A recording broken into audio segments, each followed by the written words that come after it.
O euro, primeira moeda única do mundo moderno, está sofrendo uma sua primeira grave crise. O que é que está acontecendo na Europa? Esse é o tema do nosso Conta Corrente Especial, para o qual convidamos o consultor e embaixador Jório Dauster, o economista e professor José Júlio Sena. Muito obrigado por vocês terem aceitado o nosso convite. Embaixador, eu me lembro da sua passagem em Bruxelas, na Comunidade Econômica Europeia, e vivenciou o nascimento do euro.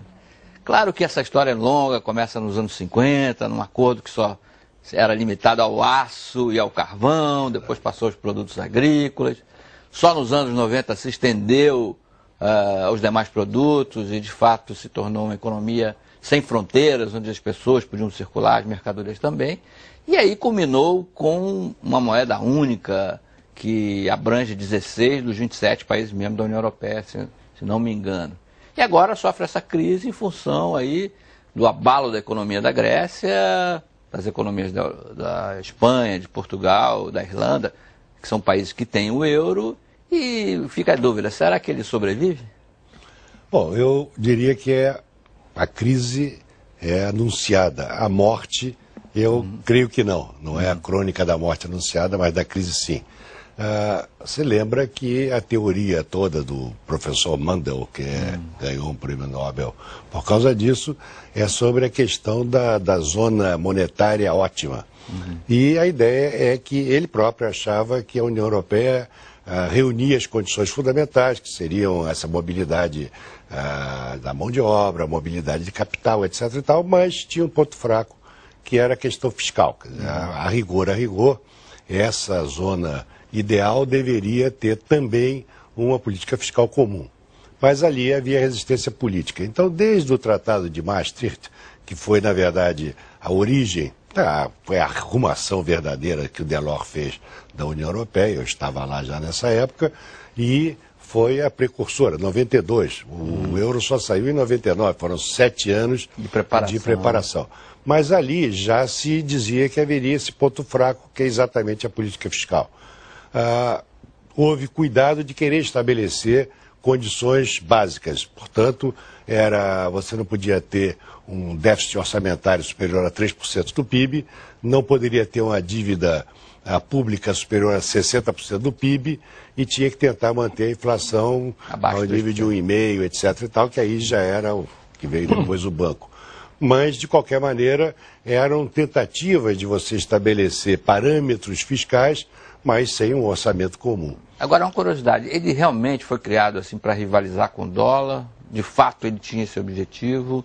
E como é que eles conseguiam conciliar uma economia como a da Alemanha, da França, grandes economias, com a economia da Eslovênia, que é o último entrante do euro, né? Quer dizer, são tão diferentes, tão pequenos. Não, todo mundo sabia que esse era um problema. Como colocar numa gaiola aves de tamanhos tão diferentes e com hábitos tão diferentes. A Grécia, famosa historicamente por ser até total indisciplina fiscal, e uma Alemanha com tudo aquilo. Mas na verdade, existe uma lógica e uma pressão histórica para a consolidação do que era o mercado comum europeu, que se disse, iniciado lá atrás. E dessa lógica, depois que você já fez o mercado em termos de livre trânsito de mercadorias, etc., o momento seguinte, no aprofundamento, e já houve tentativas até políticas, agora você tem esse presidente da União Europeia, ou seja, atende a uma grande lógica histórica que você não tem onde parar, você caminha para um Estado unificado. Talvez não chegue nunca lá, mas a moeda parecia ser um passo fundamental para poder aprofundar essa ligação. Agora, naquela época, evidente que havia a ideia de que isso seria um elemento de força para a União Europeia, mas os Estados Unidos é que viram, e viram bem, que era a coisa mais subversiva que tinha acontecido no planeta, que era criar uma moeda alternativa ao dólar. Eles é que reagiram com grande ferocidade. Naquela época você lia artigos em revistas econômicas em que os caras quase diziam que tinha que declarar guerra a Europa se fosse adiante com o euro. Quer dizer, na verdade, nós temos já alguns anos agora de operação do euro e pelas debilidades políticas e econômicas e a necessidade de ter que expandir quando caiu o Muro de Berlim, que isso não era esperado, o euro não conseguiu ainda se firmar com uma alternativa ao dólar. Mas eu acho que agora, se não fosse esta crise, ele teria uma chance maior de fazer. O enfraquecimento do dólar. Júlio, evidentemente que o euro também permitiu que as economias tivessem entre eles um comércio exterior mais forte. Quer dizer, hoje 60% do comércio da França da região. É na própria região. Isso faz com que a oscilação cambial, se ela desvaloriza ou aprecia em relação a outra moeda, não faça muita diferença para eles, já que mais da metade do comércio deles é com a mesma moeda. E isso parecia que era uma solução fabulosa. A gente até pensou em fazer alguma coisa parecida aqui no Mercosul. E aí vem uma economia pequenininha como a da Grécia, detona um processo. Evidentemente tem uma economia como a Espanha forte, a Itália também meio esquisita. Uma situação meio... A Irlanda, que era o tigre europeu afundando. E aí, como é que você vê esse panorama? Vidor, primeiro o embaixador mencionou aqui a questão idealizada lá pelo economista Robert Mundell, que é uma questão da área ótima de moeda, né? Eu acompanho esse assunto há muito tempo e eu me lembro de estudos de um largo número de economistas, o Dória talvez até conheça um deles, o Paul deGrove, que foi meu contemporâneo nos Estados Unidos, escreveu muito sobre economia internacional, sobre integração monetária. E o deGrove, um deles, né, o que me vem à mente assim de imediato, fez estudos antes da criação do euro sobre se as condições vigentes na Europa preenchiam, digamos assim, os requisitos exigidos para ser uma área ótima de moeda. O que seria uma área ótima de moeda? Em que cada um dos países membros abre mão da sua respectiva moeda e passa a funcionar sob o comando de um Banco Central único, sacrificando, portanto, independência de política monetária e sacrificando um instrumento cambial. E pressupõe-se que a mobilidade de mão de obra seja um fator importante, a mobilidade do capital e a integração de orçamentos, que é exatamente como o Dauster falou, não se chegou a esse ponto, né? Então, não preenche os requisitos. O deGrove mostrou, olha, 4 ou 5 países, ou 6, comporiam na Europa a chamada área ótima e funcionaria muito bem. Então já se deu a partida de uma maneira meio que capenga. Você perguntou antes, Vidor, sobre a motivação da história. No meu entender, tem muito de motivação política, né? Quer dizer, o povo jamais quis, logo após a guerra, compromisso inclusive do Adenauer na Alemanha, de integrar a Alemanha, né, que tinha provocado a Guerra Mundial e tudo mais, integrar ao restante da Europa, né? Então é um projeto de natureza muito política mesmo, né?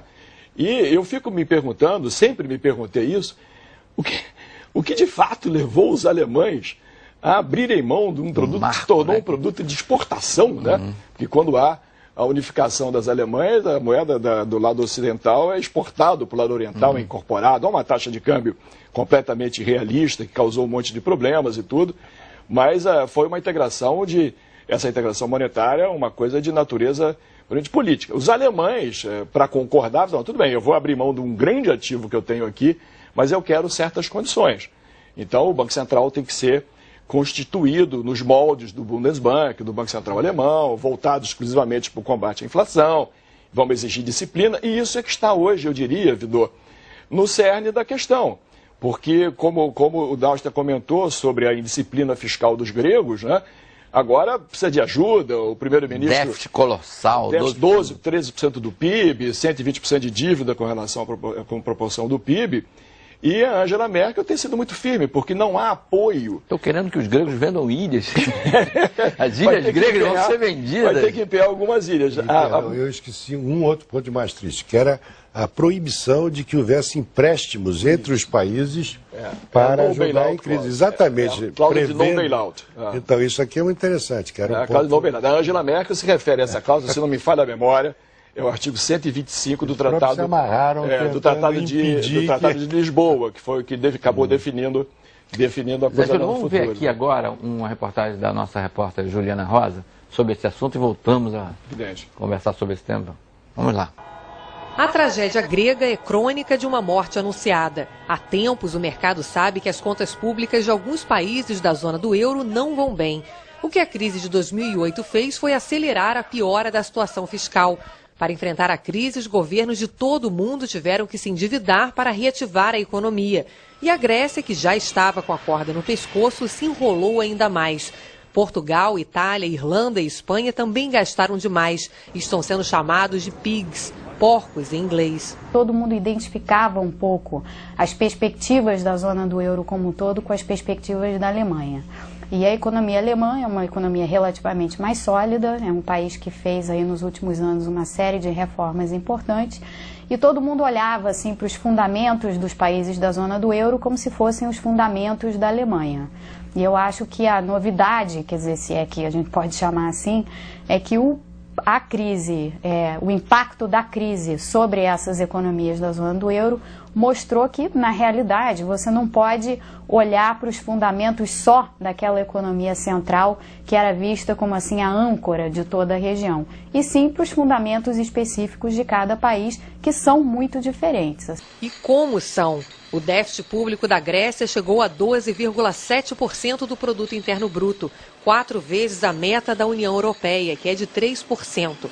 Atolado em dívidas, o governo grego apertou o cinto e anunciou pacotes de austeridade, com corte de custos, congelamento de aposentadorias e aumento de impostos. Os gregos protestaram.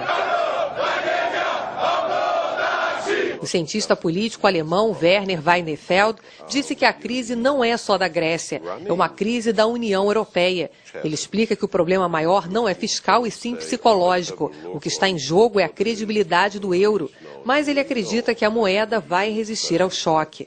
Afinal, essa é a primeira crise do euro. A perspectiva de que o euro acabe, eu acho que ela é uma perspectiva que sempre existiu de uma certa maneira, porque quando o euro foi criado, ninguém tinha a ilusão de que aqueles países que hoje compõem a zona do euro reuniam as condições necessárias para que tudo funcionasse às mil maravilhas. A crise na Europa está distante do Brasil. O que respinga por aqui é a desvalorização do real e a aversão ao risco, o que reduz a oferta de crédito em todo o mundo. Mas no médio ou longo prazo, segundo especialistas, a piora das contas públicas pode complicar a situação do Brasil. A dívida líquida do setor público brasileiro subiu no ano passado, mas caiu um pouco em janeiro. Equivale hoje a 41,69% do PIB.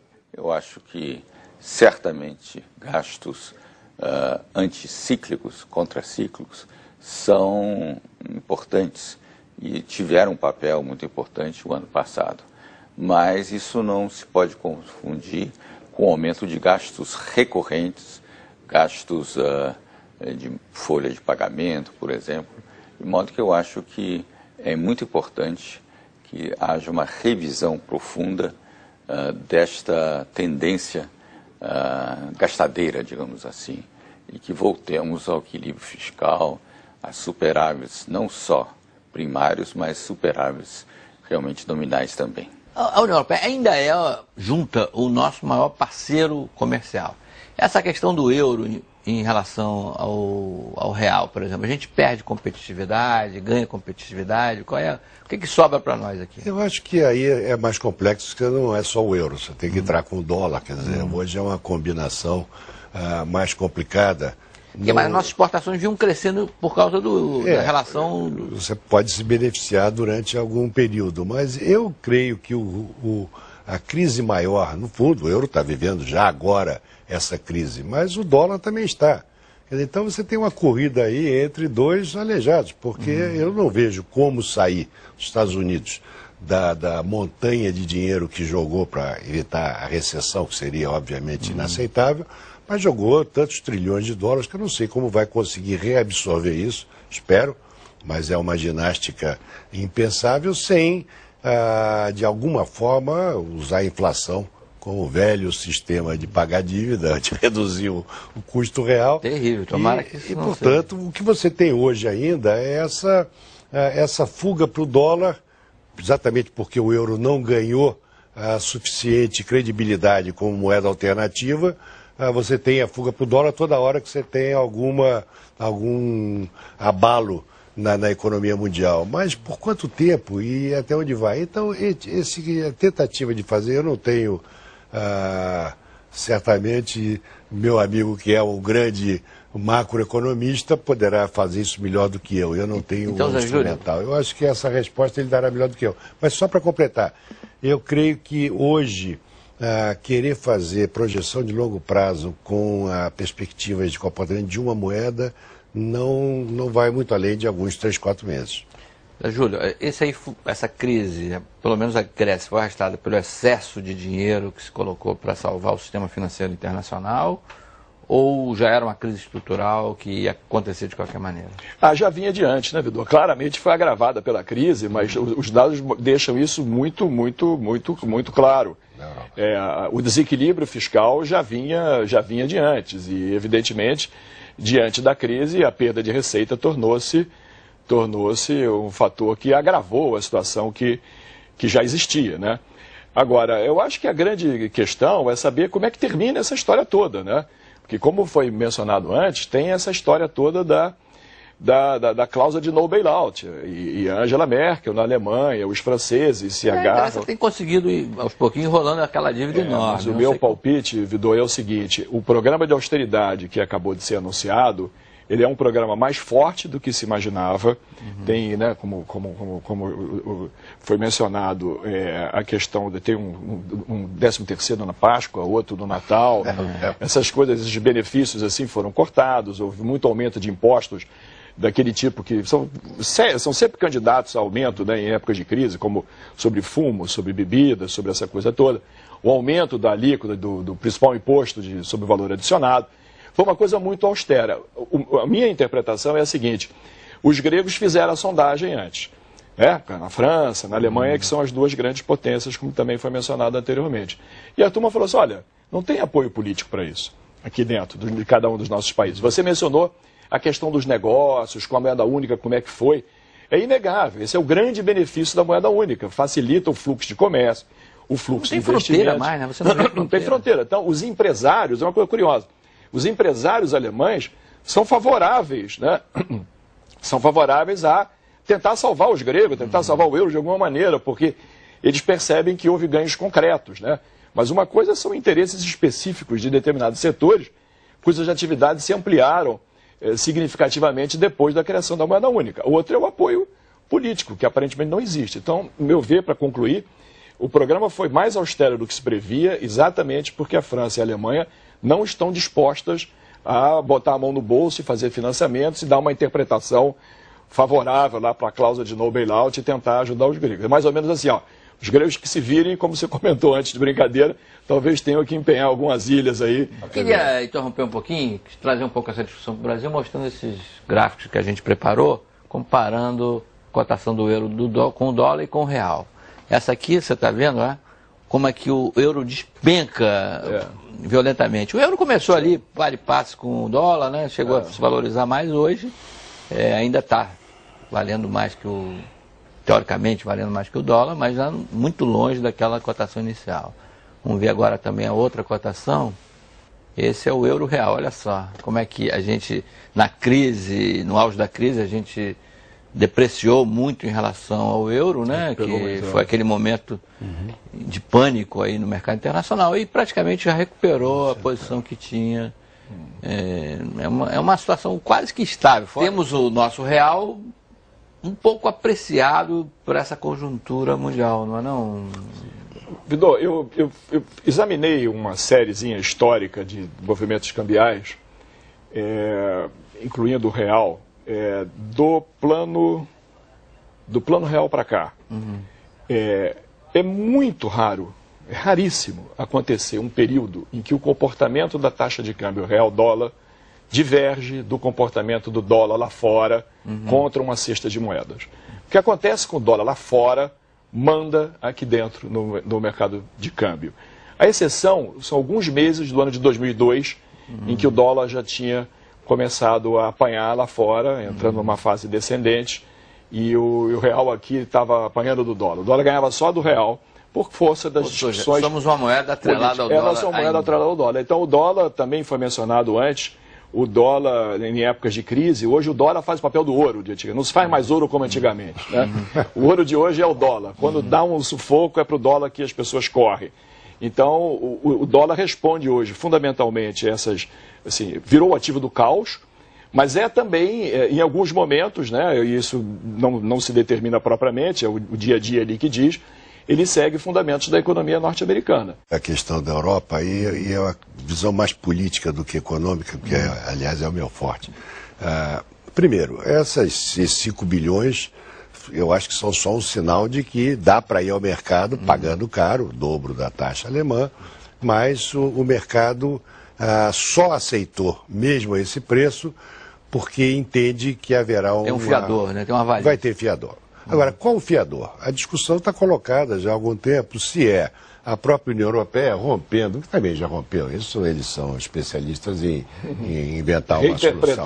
Ninguém vai seguir. Aliás, as próprias regras de 3%, quando foram rompidas pela Alemanha e pela França, acabou. As penalidades não foram aplicadas e acabou. Ou seja, isso é as pessoas lá não são... não tem esse tipo de rigidez. Mas a discussão é o seguinte, vai ser a União Europeia, finalmente a Alemanha, ou o Fundo Monetário Internacional? Essa que é a discussão. E o próprio governo grego começa um pouco a chantagear, dizendo, olha, se não houver este apoio, eu vou lá no FMI, eu vou no Fundo Monetário. Se eu for ao Fundo Monetário, realmente aí é uma vergonha, porque a União Europeia admite, e já está acontecendo agora, o apoio do Fundo Monetário a membros como a Hungria, como a Romênia, mas que estão fora da zona do euro. É outra coisa, que existe uma União Europeia, está ali e existe a zona do euro. Então, tem países que não quiseram entrar, né? Dinamarca, sim, mas então, quer dizer, não... Inglaterra sempre resistiu. Quer dizer, o Fundo Monetário penetrar dentro da zona do euro é uma outra coisa inteiramente diferente. E o Sarkozy é inimigo político, teme até a possibilidade de que o Lévi-Strauss, que é o presidente do Fundo Monetário, seja candidato a presidente. Então, tem um angu de caroço aí embaixo, que ainda não está também muito visível, que é interessantíssimo, que é exatamente que papel... Porque a Grécia vai precisar de quê? Você deve ter o número, até 40 o fim do ano bilhões, são 50 e poucos bilhões de euros. 2, 3 meses são uns 30. Então, esses 5 ajudam, mas ainda tem uma longa estrada. A minha sugestão é que a gente comece a se cotizar aqui no Brasil para comprar uma dessas ilhas.